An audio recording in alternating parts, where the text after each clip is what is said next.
Welcome to the Rising Woman Leaders podcast.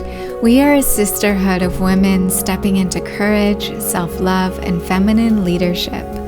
I'm your host, Meredith, and here I'll be sharing personal insights as well as interviews with inspiring leaders and entrepreneurs so you can create more daily magic in your life and also grow your business without losing sight of spiritual values as a rising woman leader. If you like this podcast, use our hashtag Rising Woman Leaders, follow me on Instagram at Meredith and sign up for email updates at risingwomanleaders.com. You'll receive all the new and inspiring content, including insights I only share on email. Now get cozy with a cup of tea, light a candle, and grab a journal to listen to this week's magical radio podcast.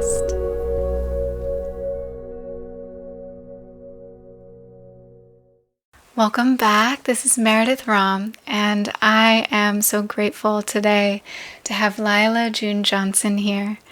Lyla was raised in Taos, New Mexico, and is a descendant of Navajo and Cheyenne lineages. Her personal mission in life is to grow closer to Creator by learning how to love deeper. This prayer has taken her on many journeys and materializes in different diverse ways, including her work as a musician, a public speaker, a performance poet, and leader for peace in New Mexico. It's led her through prayer walks across the Navajo homeland, and also as an organizer of the Black Hill Unity Concert, where she helped gather musicians to pray for the return of guardianship of the Black Hills to the Lakota, Nakota, and Dakota nations. She recently just got back from Standing Rock, where tribes in North Dakota have been protesting construction of the 1,172-mile Dakota Access oil pipeline, which would run within a half mile of the Standing Rock Sioux Reservation and cross beneath the Missouri River. So I just want to take a moment of just profound gratitude for your work in the world, Lyla, and for taking the time to share with us today. Thank you for being here. Thank you, sister, for having me. It's a real honor, and I'm glad that we get to connect like this. Yeah, and Lyla recently released a video that some of you listening may have seen. It was called All Nations Rise. It had over 1.5 million views on Facebook, and when I first saw it, it really struck something in me. I just felt like, wow, I'd been looking for a way to talk about Standing Rock and to bring these issues forward on this podcast, and the video really inspired me to reach out to you, Lyla. Awesome. Yeah, that was a big surprise for myself and the cinematographer because we filmed and edited the film in 7 hours and published it. And it just kind of took off because I think people are ready to have hope. And so it was a real honor to put out that video, not just in honor of Indigenous peoples to North America and South America, but also Indigenous peoples to all continents, and to encourage all of us to connect with our ancestral lineage and our ancestral homelands, wherever that might be. So beautiful. Yeah, I'm glad that it reached so many eyes, because it's a beautiful message of compassion and hope and prayer. So, thank you. Yeah. Well, maybe I'd love to just start with, I know that you came back just a few days ago from Standing Rock, and I'm curious if you could just talk a little bit about what's happening there and some things that you saw and experienced. Absolutely. I've been there twice. Both times were rather brief. The first time was just 48 hours, and the second time was, I think, 6 days. And so this most recent time, I was camped at one of the four major communities. You have Sacred Stone Camp, and a little bit down the road you have Rosebud Camp, and then a little bit down the road you have the great conglomeration of various camps, including Red Warrior Camp, Ocheti Shakowin Camp, and others. And then further down the road from that, about another mile, you have the Sacred Grounds Camp, which is it's right where they bulldozed lots of burial grounds and sacred sites. And it's also the location where a lot of water protectors were abused with the use of attack dogs and mace. And so it's actually a string of camps, some that are as much as 3 miles away from each other. So I got to stay in the Sacred Stone Camp, which was the original camp, which was started, I believe, back in April or somewhere in the spring. So some of these people have been there for half a year, waiting, praying, and asking the world to help. And it was pretty incredible how at a certain point there was this pivot and the whole world knew about Standing Rock. And so when I went, I mainly focused on prayer because I did not feel comfortable getting arrested because I did not know what the ramifications were. And I did not know what I would be risking. So I couldn't really make a clear decision about whether or not to go to these frontlines actions. The pipeline construction is about 10 to 20 miles away from these camps. And so the camps themselves are very safe. There's lots of children. There's lots of, just people. I'd say at this point in time, it's October 19th today. I would say roughly 1,500 people to all together at all of these camps are there. And away, like I said, 10 to 20 miles away, that's where a lot of the actions take place. And, maybe a fourth or even a fifth of the camp will go out to these, to the pipeline construction sites. So while I was there, I woke up around I was woken up at 6 a.m. And I heard this person on the microphone saying, "Wake up, wake up," saying it in Lakota language. "Wake up, we're not here for vacation. We're here to stop this black snake." And it was dark, and it was really a piercing language for me. Like, I'm not here for vacation. I'm here to stop the black snake. So I got up and went over there, and they had left right before I got there. But this is sort of the nature of the camp. It's like 90% prayer and 10% going out to the front lines. But the whole time I was there, I actually loaded my sacred pipe like 2 to 3 times a day, and I poured a women's sweat lodge. So that was my main focus, was prayer. And I believe that prayer can alter the whole energy of a space. So I was really focusing hard on bringing as much prayer as possible to that space, and bringing that to the people. And I did feel a shift. When I first got there, it felt a little chaotic and a little unfocused. But by the time I had left, I really did feel like it was much more cohesive, and people were in a state of love. Well, they always had been, but it was a little less fear and a little more cohesion. I want to share, I've been going to a purification lodge, a sweat lodge. I've gone twice now in this area. There's a Lakota chief here who holds the space for that. And it's been so healing for me to go into the heat. It's a space where I found like there is no other choice really than to like be fully present with your body, with the prayers that you're holding. I wonder if you could speak about your experience in the sweat lodge and what that has done in your life. Yeah. I have to be careful the way I speak because it's a very sacred ceremony, and I can't speak about it for fame or for money or for recognition. I have to speak about it in a way that really honors its beauty. But basically, I grew up in the sweat lodge, and it pretty much taught me everything I need to know, and it taught me how to how to pray hard when things get difficult. It taught me how to be one piece of a puzzle.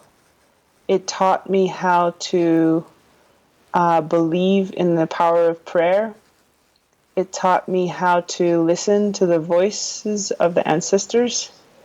And it taught me how to heal. And so, it was probably one of the best lodges I had ever facilitated, or maybe even ever been to, the one at Standing Rock. It was so clear, just so clear. And it was just like completely uninhibited inertia, just like cruising all. And it was a women's lodge, so we had like 15 women in there or more. And we were just like seamlessly sailing through these 4 rounds, and we were just like so connected. And I want to thank the Lakota people. Lots of tribes do sweat lodge, but the Lakota people have been incredibly generous with their wisdom and their knowledge. And because of that, anybody from any walk of life can enter into these ceremonies and heal. And that's a great, great gift that Lakota people have given to us, and Dakota, Nakota, that whole group. And so the sweat lodge is the reason I'm still alive. Went through a lot of difficult things in my life, and it was this particular spiritual path that actually kept helping me to stand back up after I had been beaten down so many times. And so it was a really wonderful lodge, and I'm really glad that you too could benefit from this ceremony. And I pray that many people can have this lodge in a way that truly has integrity and that truly honors the spirit of the ancestors who created it for the healing of all. Yes, Aho. And you mentioned that the sweat lodge was here to really to save you at times in your life. And I'm curious if you could tell us a little more about your story and your experiences and how that came to be. Absolutely. Yeah, well, now that I'm older, I'm 27 now, I understand why my life is so difficult. It was difficult because of the light I was born to bring. And the dark, or the forces in this world that are working against Creator's vision of unity, peace, equality, joy, health, safety, love, the forces that are directly, intentionally, and trying very hard to destroy this vision, knowingly and wittingly, spiritual forces. The dark saw what I was and knew what I was and knew what I was capable of. So the ancestors told me that to picture it like a war, and if one of the generals of this war brought into the battlefield one of their best warriors, what would the other side do? It would try to target that warrior and destroy it so that it didn't bring its gifts to the battlefield. And of course, this battlefield, um, the only weapons we can really use are weapons of truth and faith and love. Um, and I'm not saying I'm like the best warrior or whatever, but I do have a lot to bring. And I did come here to make a big, big shift. And so, and that's true for many of us. I mean, perhaps even all of us. And so, the the goal of the dark is to destroy the warrior before they can bring their gifts to the world. To me, I always think about Eminem. He's a rapper and he's incredibly talented. And every now and then he writes a song that's just so beautiful. But the vast majority of his songs are reactions to pain that he hasn't forgiven. And so I think of Eminem as one of these warriors that came to change the world, but the dark got to him first. And the dark just tried to destroy him through his father, through his mother, through drugs. All kinds of really traumatic things happened to him growing up. So this is kind of what they tried to do to me. And the way this manifested was the dark worked through people in my life that were driven by fear. And that's what the ancestors taught me and trained me, is that as soon as we're in a state of fear, we are open to become instruments of that darkness. So a lot of my training and a lot of my healing thus far has been about cleansing myself of fear, which obviously isn't always, you can't 100% do that, but you can at least start peeling it away more and more and more. And so my life was beautiful in many ways and was really horrible in many ways too. Unfortunately, I experienced quite a bit of sexual abuse since I was very, very young. And this was part of the trick that the dark plays on almost every single woman on earth. And it is the trick that this rape has made her less of a person. And I believed that for a long time. And the way I define rape is much different than what the world defines rape as. A lot of things that happened to me, the world wouldn't, quote unquote, count as rape. But the ancestors do, because they say it's a serious violation that should not be swept away under the rug, but it's actually very serious. What the world says is normal and okay from the ancestors' eyes is very serious and should be treated as what it is, which is rape. So this involved everything from partners guilting me into the bedroom with them. It involved people slipping things in my drink. It involved people doing things to me when I was a child, when I really didn't know any better. And it even involved like serious relationships that I was in where people kind of just didn't honor what I was saying. And so I really thought that these instances made me less of a woman, less of a person, and kind of tainted, you know. And so that's when I got even deeper into drugs. I started doing drugs when I was 11, and then like marijuana, and then did like alcohol when I was 12, and started doing cocaine when I was 14, started doing heroin when I was 18, and doing meth. Then I became a drug dealer, and I sold a lot of drugs in college because I was so insecure, you know. And I went to Stanford University, but even though I had gotten in, I still felt like I was really worthless. So I thought maybe if I sold drugs, people would like me or think I was important. And I did all this to cover up, you know, what a horrible person I thought I was. So anyways, long story short, I got really lost in drugs, like really, really, really, really lost. And my drug of choice was ecstasy, which is really intense because it just drains your whole body and it messes with your emotional chemistry. and it makes you do really stupid things, because everything feels good, even pain feels good. And so I was on ecstasy for about 2 or 3 years straight, at least, once a month, sometimes even a couple times a week. And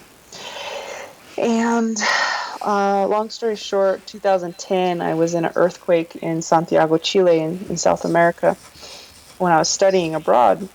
And I jumped off a balcony to get out of a building, which I thought was going to crumble and crush me, and broke my hip. Actually, I shattered my hip in too many places to count, and I also fractured 3 vertebrae. And this is kind of the wake up time, the wake up moment where I died to myself and reawoke and realized that after falling from a 3rd story balcony, or jumping off a 3rd story balcony, that there was more to life than what I thought. And this is when everything started to change. And I met with some ancestors' spirits, and they taught me they taught me that I wasn't a horrible person, and that they were sorry for all the rape I had been through, and they were sorry that I was drugged and got into drugs as a child. And they trained me to heal others, to heal myself, and to be a force of positive change in the world. There's a lot more I could say about that, but that's as much as I could encapsulate in the short time that we have of my experience, just going way down, down, down into rock bottom, almost dying, and coming back to life through this resurrection of my heart and of my soul and my body. And now I'm doing really good. That was 7 years ago. And I can run, I can walk. I've been sober for 4 years straight, and I feel really good. And I'm making a huge difference in the world almost on a daily basis. And it's like one of the greatest honors I could ever ask for, is to really actually be an effective agent of positive change in the world. It's like all my dreams are finally coming true. So, in a nutshell, that's my life story. Wow. Wow. Thank you. Thank you for just your openness, your vulnerability, authenticity, and sharing all of that.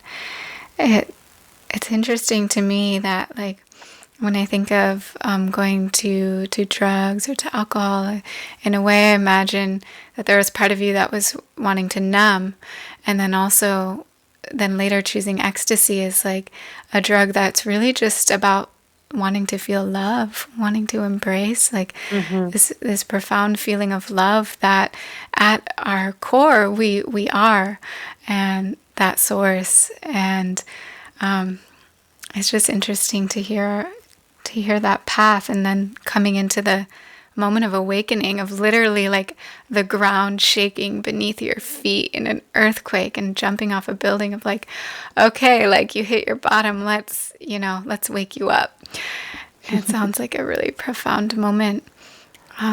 You said that so ancestors came to speak to you. Was it during that time of going through your healing through your hip and all of that, and how did they speak to you, and what was that like, and how did you react to it at first when they first started speaking? Well, I'm just going to tell you what happened, even though it's might not be very believable, but I'm just going to say it anyways. I grew up in Taos, New Mexico, and there's a group. There's a husband and wife who moved there back in 2006, and when she was there, she got picked up by mafia and gang raped and filmed and put on the internet. It was a really horrible time for her. And her husband really prayed hard for her healing. And because of his prayers and his ability to forgive who had done that to her, an ancestor came and started to work through him for her as a channel, I guess you could say, like a medium of sorts. And this ancestor is known in some cultures as the Archangel Michael. And when I came to Taos after I'd broken my hip, I was just able to start walking. I had been in bedridden for 2 months, and just like walking again, and I was really even deeper into drugs because that broken hip thing really made me feel like even more of less of a person. And so I went to this prayer circle in Taos, and Archangel Michael and also an ancestor, Mary of Magdalene, also came, and they both spoke to me and resuscitated me from like nearly complete death. And they actually talked through the bodies of this husband and wife. And I know it was real because these beings told me things that nobody knew. And so they knew things about my life that I hadn't told anyone. And I also knew it was real because in this prayer circle, they can't charge any money because it has to be pure. And they also can't advertise it anywhere. It's all word of mouth because they can't do it for fame or recognition. So they do it in a really pure, humble way, and they don't make any money off of it. In fact, they actually lose money because now they live in Alabama, so they have to drive across 1, 2, 3, 4, 5 states to get there 4 times a year to pray with the people. So I knew it was genuine. And ever since then, I've been going to these prayer circles pretty regularly, and other ancestors have come too, including spirits that were in Native American bodies when they were in flesh, spirits that were in Irish bodies, lots of different spirits who have had really incredible lives come through this couple is very special. It's very profound. And I kind of stopped talking about it because no one really believed me, but that's what happened, so I'll just say it. I'm so glad you said it.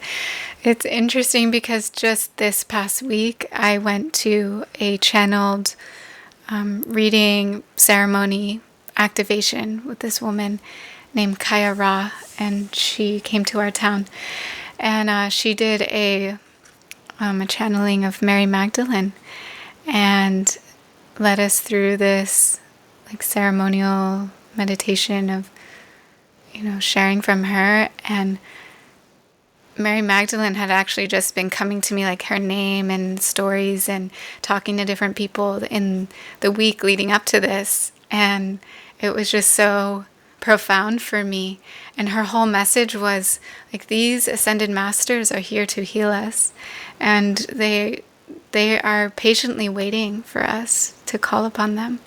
And we can call upon them at any time to be with us and to offer up our grief or our challenges or our despair. And just literally just the last 4 days, I've really been working with that of, okay, how can I come back to my center, my ground? And that I just ask, Mary Magdalene, please be with me in this moment. And it's been very healing. And I'm sure some people might scoff at it or not believe it, but for the people that it works for and it has real benefits, it's such a blessing. Yeah. There's a song that says, "Some may call it foolish or impossible, but for every heart it rescues, it's a miracle." And they definitely rescued my heart. And they, I mean, I'll never be the same. I kind of divide my life into 2 parts, which is before the prayer circles and after. Because what they told me, they took me, this drug dealer, strung out, broken hip lady who wore big dark sunglasses every day because she couldn't stand people to look her in the eyes because she was afraid they would see what a horrible person she was. And they told me that I was what my people call a medicine woman. Now, when they said that to me, I was just like, are you sure you have the right girl? Because I'm kind of like this, like, really beat up, banged up person. And they said, yes, we're sure. I'm paraphrasing, but they said, yes, we're sure we have the right girl. In fact, we know we have the right girl precisely because you've been banged up and beat up, because we know that some of the brightest lights attract the darkest things. And so we know you've been through so much. And instead of saying, hey, you stop selling drugs, you stop sexually abusing people just like you've been sexually abused your whole life, because I perpetuated that same behavior to other people because it was all I knew. They didn't say, hey, you're bad, you've broken all these laws. What they said to me was, oh my God, I'm so sorry that this happened to you when you were younger. I'm so sorry that you've been through all these things. And that recognition and help to clarify what I had been through was all I needed to change my entire life around. And not only start taking care of myself, but also quit selling drugs right then and there and say, wow, I what happened to me was abuse, and I can finally see that. Therefore, what I'm doing to others is also abuse, and I need to stop that too. And so they really worked through this like restorative justice way that completely was driven by unconditional love and grace for someone who was just so a shell of a woman, and it was nothing short of a miracle. That's the power of unconditional love, of compassion, of acknowledgement. And that is such a testament to how we can be in the world and how we can be there for others who might be suffering.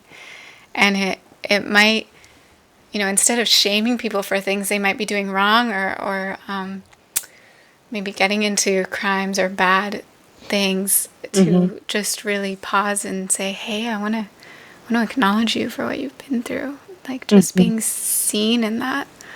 So healing. It really was and still is. And I went from drinking every day, chain smoking cigarettes, and popping ecstasy like they were M&Ms, to literally overnight quitting drinking, quitting smoking, quitting everything overnight, and seeing that what they helped me see was that I was an instrument. I was one of Creator's instruments to bring heaven back to earth in this time, in this moment.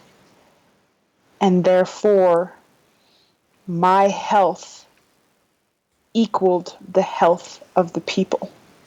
Because the longer I could stay on this earth alive in this body, the longer Creator could use me as an instrument of healing. And so I went from, just eating junk food and smoking cigarettes to literally like going into complete self-preservation mode and drinking lots of water, eating really well, and making sure I was in safe spaces, because I no longer felt like I was just another piece of trash on the side of the road, but that I was indeed still sacred, even after all of these horrible things had happened to my body. That it never made me any different than the day I was born. Such a powerful reason for self-love and self-care, because we all are these instruments, and we have things to share and to do in this life, missions that we came here for. That is a really powerful way. I can imagine that a lot of people who might be struggling with taking care of their bodies and themselves is like having that kind of realization wow, I am sacred, I am holy, and I need to be here for my sacred duty on this earth. Yeah. And what was interesting was later on, they told me that they would have healed me just because, you know, not so that I could become an instrument to help others or so that I could do this for them or that for them, but they loved me just because. And, but the problem with that was I didn't love myself enough. So they almost kind of, in a roundabout way, used my love for others to help me heal because they knew that if they helped me see that my health equaled the health of others, that I would change my life. But later on, they said, you know, that your healing was not a means to an end. It was an end in and of itself. And that took me a long time to comprehend because no one had ever done that for me. You know, no one had ever helped me just because, you know. But that was an important point that I kind of understood later on, you know. Yeah. So would you say that in your service of others that you began to find more and more love for yourself? Yes, because truly, I cannot carry Creator's grace within my being if I hate myself. It's not compatible.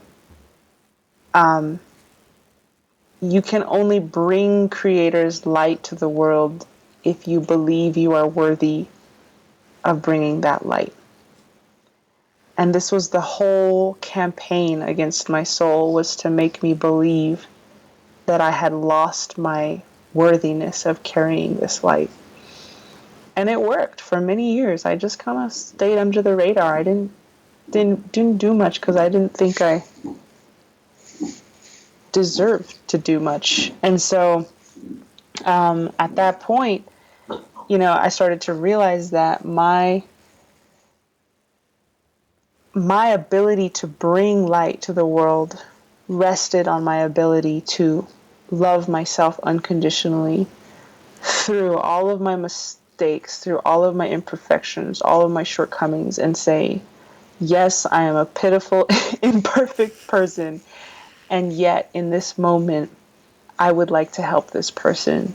May you please work through me for their betterment. And then I could feel that flow starting to come, a real tangible flow of, for lack of a better word, energy moving through my body in service to others. Whether that was a healing session for someone who had, you know, bronchitis or a broken leg or whatever, or whether that was writing a poem that I hoped would bring healing and inspiration to those who had lost hope, or whether it was sitting in a bus and there's a kid whose mom is just like ripping him apart verbally, and I'm just sending him that love, that energy, I guess, for lack of a better word, to him, you know, that in that moment, I love myself enough to know that I'm worthy to pray for these people. Even after all the horrific things I had done to people and all the horrific things I had done to others, through that forgiveness, me forgiving myself, and also understanding that Creator had already forgiven me for all those things and didn't hold it against me, liberated me to become an instrument that the world needed in that moment. And that's what we all need to do. And that's what's so hard, because we have so much regrets, so many bad things we feel we've done, so many weird things weird situations we found ourselves in, which we blamed ourselves for. And that's all of that is like building up on our shoulders, preventing us from really truly shedding it and becoming that clean slate again that says, yeah, I've messed up, but in this moment I choose to love. And that, even though I'm not perfect, that choice is perfect. And that's what allows us to become that instrument again. Yes. And that's similar to the question I want to ask you next, which is about if you now find yourself stepping back into fear or feeling stuck or some things aren't working in that flow, how do you come back into the state of love, and how do you find that again? That's a really good question.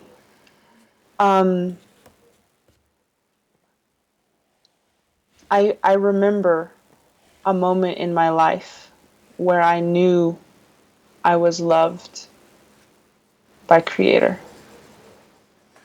I remember a moment in my life where I felt safe and where I was sure of my nature.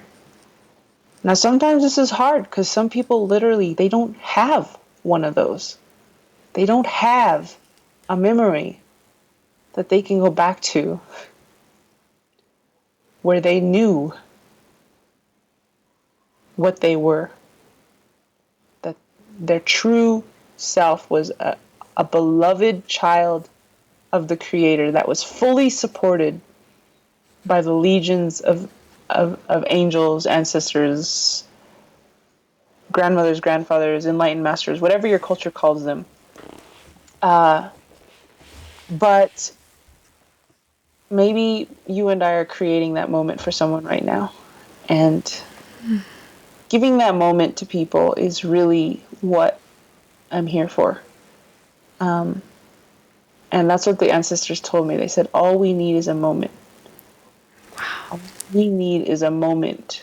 And healing happens in that moment for people when they know without a shadow of a doubt that they are in the presence of the sacred and that they are worthy of that and that they are supported by that. What some women do, and men, is they work through horses. Horses are very powerful beings, powerful in the truest sense of the word, where they really anchor love. And some women, my mentor in particular, this husband and wife couple, she was healed through horses, and she had a horse that drew the illness out of her. This is after she had been gang raped and put on film and all kind, and she had been through this kind of stuff her whole life. So it was kind of the straw that broke the camel's back. But it was literally drawing this sickness out of her. And in that moment when she was connected to this horse, she had that moment of knowing who she was and what she was in the presence of, and that she was worthy of it, and that it was always going to be there for her if she ever wanted to reach out for it. And so for her, that was her memory. That's where she kept going back to when she was scared, when she was sad, when she had lost hope. She would just go back to her little horse in her mind. And that horse, even though they were separate, the horse could still feel her, and it would connect with her even across distances. And that's how she returned. And so everyone has their horse. And if they don't have one, I pray that they find one, whether it's a real horse or a metaphorical horse, that they can use as a touchstone to come back to the truth. And a lot of us will be brainwashed. Some kids' parents tell them their whole life that they're worthless. You're nothing. You're a bad kid. You're ruined.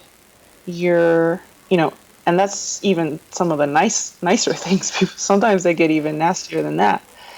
And so if this child believes that even for a moment, that's when the brainwashing occurs. And so our task as instruments of Creator is to help remind people that they are not nothing, but that they are a profound something, and that they're something that is loved and is supported despite all the lies that this world tells us.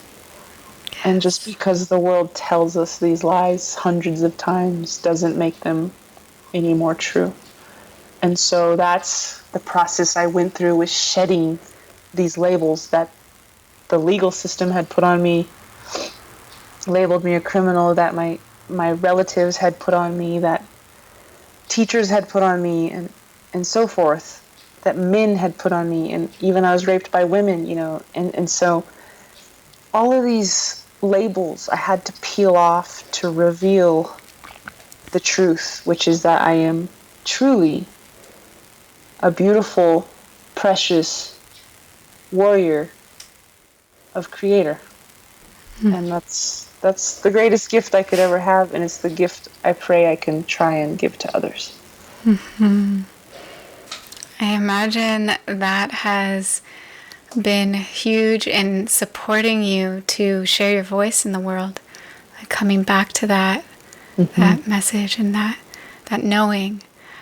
And I'd love to just ask you about how your experience has been sharing your voice, and what's that been like, and also like even the music video, or the doing more performances, or what has that journey been like for you?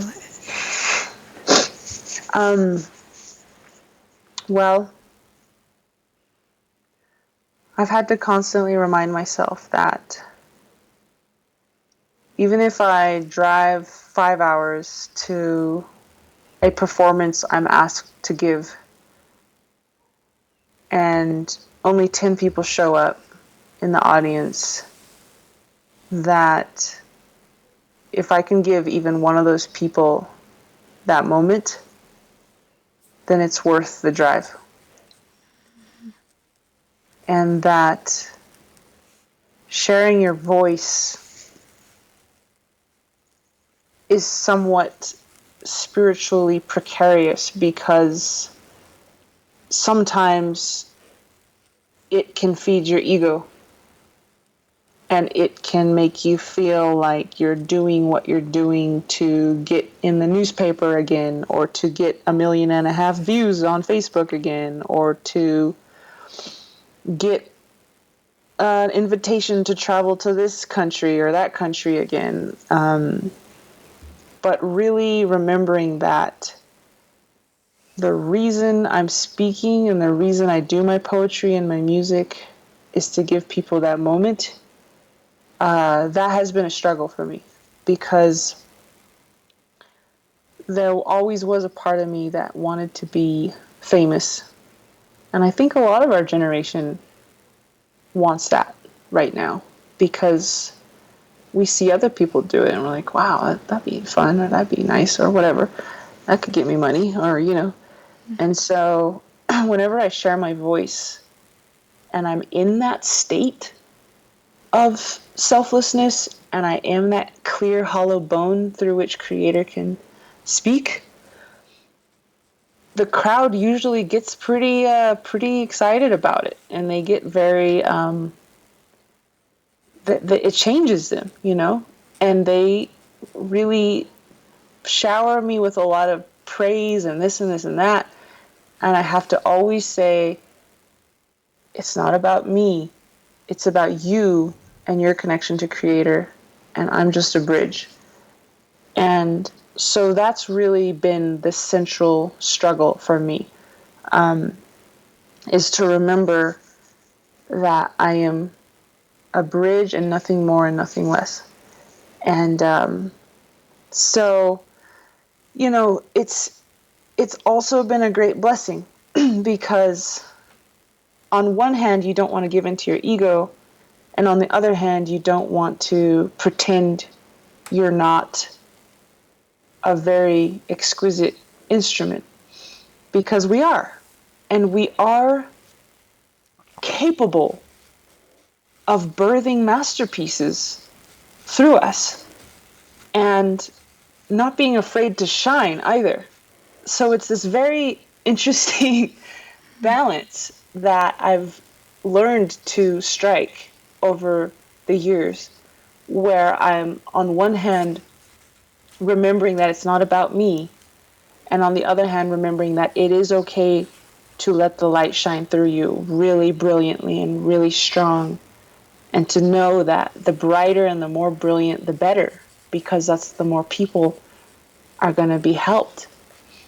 And that this permission that God gave me to shine was really a relief, because my whole life I had felt like this star that was just bursting and all of this gaseous explosions happening inside of me, but I'd always try to cover it up because, like, oh no, that's not me, or oh no, I don't want to be arrogant, or oh no, I don't want to be egotistical, I don't want to. But then to just peel off that layer and just let it loose, you know, is also good, because at the end of the day, it's Creator's light. So you don't have to worry about it being egotistical or anything, because it's not even you anyways. You're just the doorway that through which it shines. And so giving myself permission to shine, motivated by love, motivated by a true and sincere prayer to help a world that is desperately in need of hope. That's when I feel most comfortable shining, and shining really bright. And so that's sort of my journey with speaking, doing poetry, music, writing essays, articles, whatever the moment calls for. And it's been an honor, and I know that many people around the world are doing it, and I hope that many more do it too. Yes. And that can really help us to release any feelings of competition or comparison or jealousy, Yes. because it's like, well, you know, the light in the universe is shining through this person, and I should celebrate, because this is what we're here to do. And Yes. someone else giving themselves permission to do that really offers that permission for someone else to do it too. Yes. And again, surrendering to whatever amount of people Creator wants that message to get to. Some days it's 2 people. Some days it's 1.5 million. And I've come to the point where I can truly say in this moment that if I never have another viral video in my life, but that I get to help a kid here and a kid there, you know, when I go into these schools and just give little motivational speeches, and that's enough. That's enough for me. And that surrender to not to giving it to Creator, the magnitude to which we reach people, and surrendering to whatever Creator decides for that is very liberating, because then it's not about that anymore. It's about surrendering to the day, surrendering to the moment, and surrendering to what Creator has in store. And that's been very liberating for me, someone who was hell-bent on like saving the whole world. You know, like maybe I'm just going to help one kid today. You know, and that's enough. That's enough. Very much. Yeah. Yeah. Yeah, I had a similar realization recently of just, I was writing a letter to Great Spirit, the Divine, and I was doing this exercise where I write back to myself from the Divine and Great Spirit, and I was sharing all these challenges and things I was worried about and things I wanted to create, and and the Spirit just wrote back like, you know, whatever happens with that stuff, it's not really like my priority. I think if you can just be kind and a good person, like that means more than any of Yeah. that stuff. Wow, sis. And that was really freeing. I could just be a good person. Wow. It is. It is. It's what did I kind of came to me in a string of words the other day. Um, oh yeah, I think I said something like how liberating it is to realize life is not about being famous. Life is about being kind. Yeah. In this way, even the smallest child can become the greatest champion in what truly matters in this universe, in this life, on this earth at this time. And just so liberating to our generation who's constantly, you know, what's the word, like seduced into this fame culture.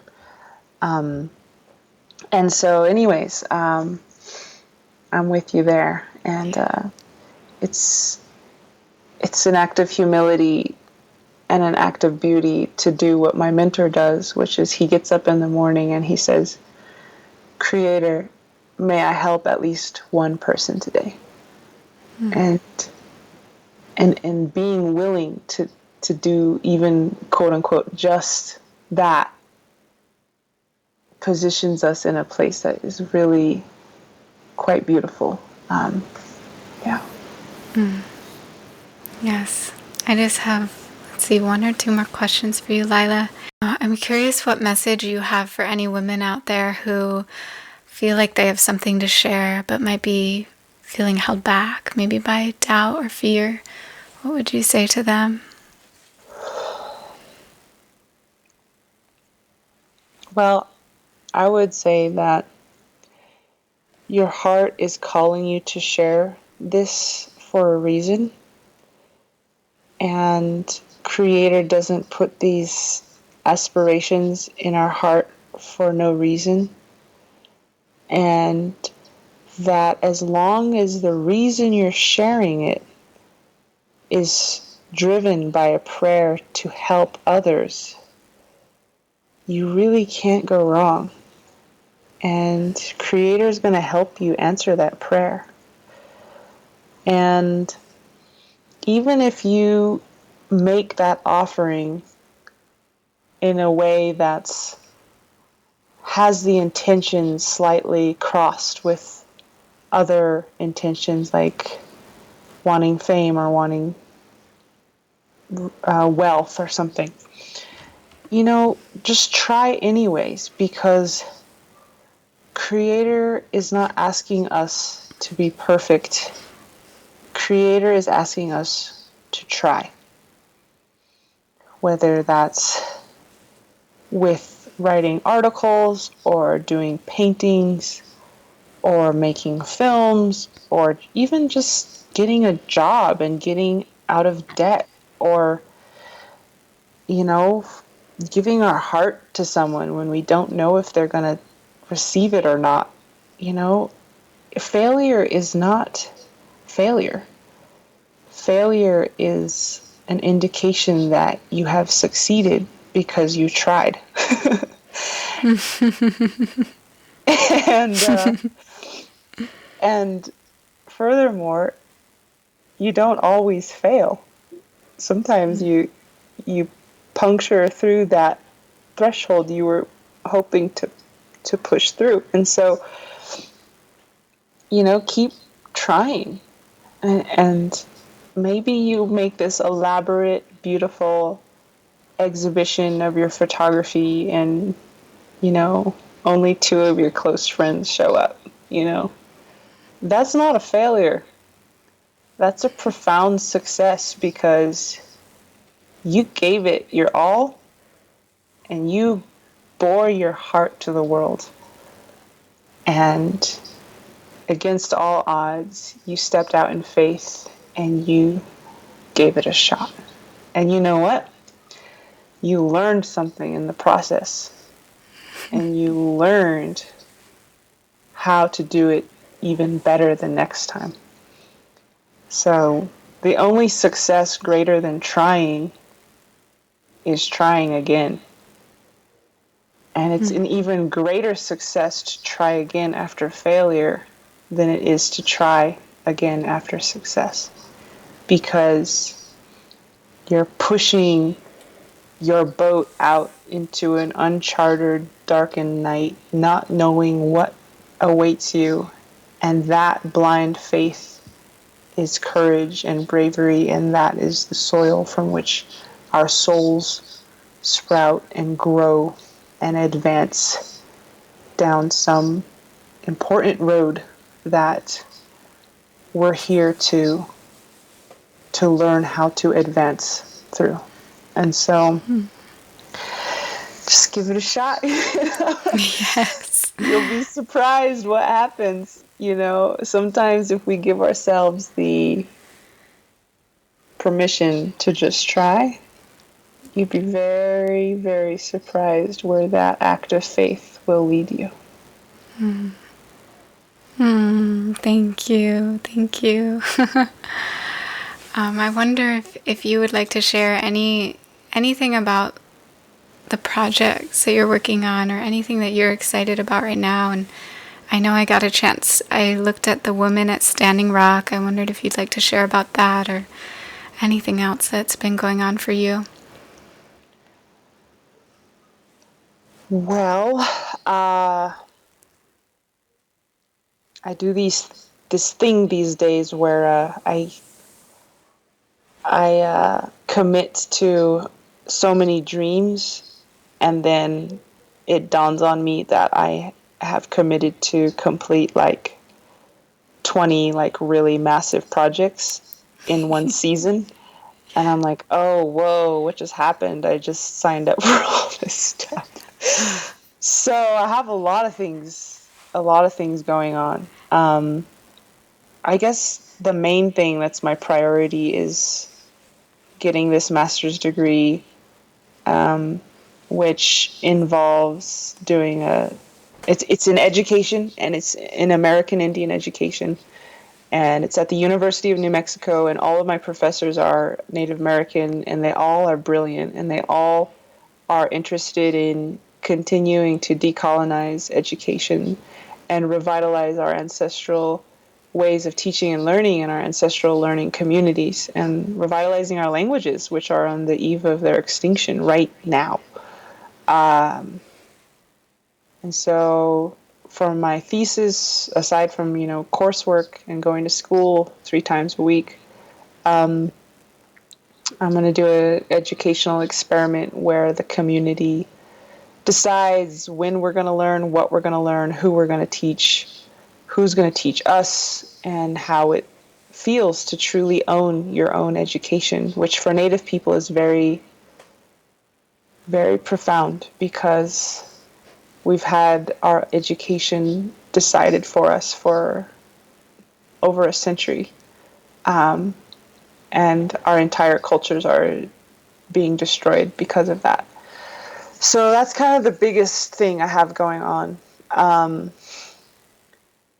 guess the second major thing is I really want to rename Kit Carson Park, because in my hometown, Kit Carson, is the man who marched 9,000 Navajo people to a concentration camp where they were raped and beaten and starved. And then in my hometown, there's a park named after him. And so I want to change that. And we kind of already have, but there's just a little more work we need to do. And then the other thing I really want to do is finish this film about Vieques, which is an island off the coast of Puerto Rico, where the people stopped the Navy from bombing their island for target practice by going into the bombing range and laying their bodies down and saying no. And without firing a single bullet, they defeated the largest military force in the world, and the Navy was forced to pull out of their homeland. And so that story really inspired me, and my friend brought me to Puerto Rico to film it, and I need to finish it. So that's sort of like the main things I'm working on right now. And trying to remember that it's an honor to finish these projects and it's not a burden, but sometimes I get a little sleep deprived, you know. Yeah. Yeah, so driven, so passionate. Is there any way that the people out there listening can support you or these causes? Anything that I can direct them to, or you're also welcome to send me links and I'll include them in the post. Well, one of the things I need help with is managing.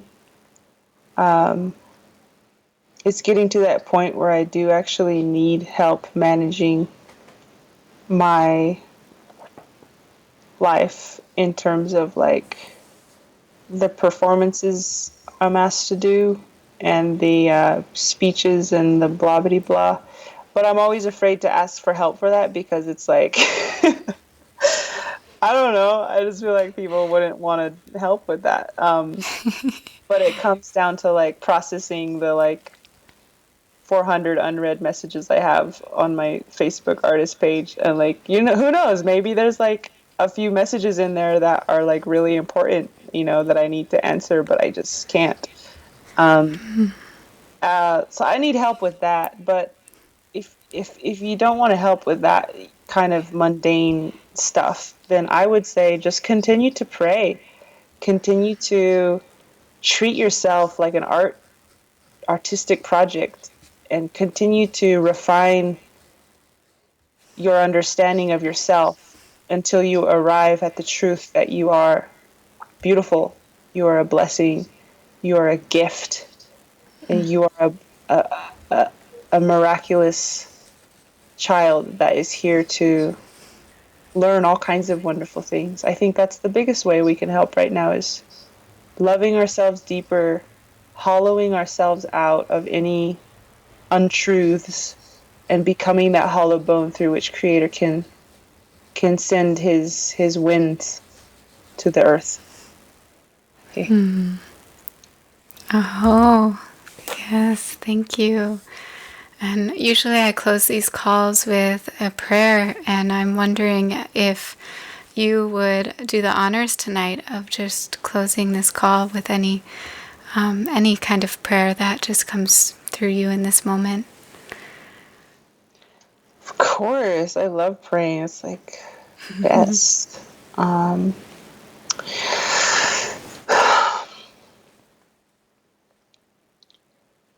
Codon hojondolel nahastan shema yadishishitcha hayol kal nodot ej nahotsui chahaliel sisnajin onzil dokosli tabensa tilnal defeat only Shicheashchelon Yolkayast Ashima Ast Ashit Nagleheshima Nadal Gayashki Nadalt Uyat Ed Yodaltas Nit Izaltas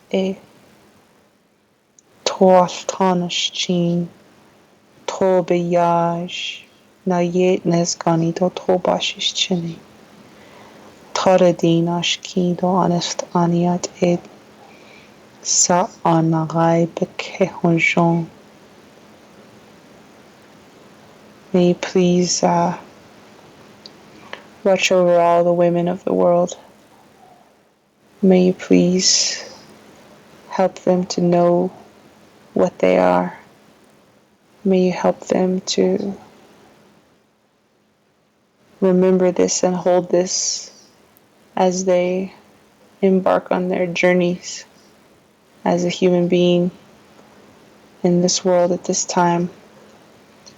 May you help them all to know that they are sacred, eternally sacred, no matter what crosses their path, no matter what they do to others or what others do to them, that they are sacred through and through, and that they are loved unconditionally by Creator. May you bless also the men of the world.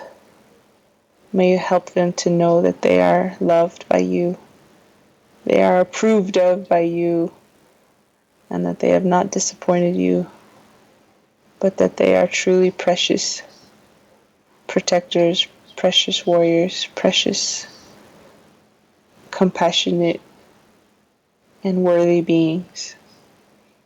May you help them to return to their self, true self. May you bless all non-gender conforming peoples, and bless their journey and their path, that it might blossom and become more and more illuminating for them. May you bless all of the beings in the world, winged ones, four-legged ones, crawling ones, and help them all to live healthy lives, protect their habitats, protect their homes. Bless the people of all species. Bless the oceans, the rivers, the clouds, the lakes, the waters of all sorts around the world. And most of all, help us to come back to our family as human beings and as sentient beings in this plane at this time. Hahe mitako yo yasin, hojo na hasli, hojo na hasli, hojo na hasli, hojo na hasli.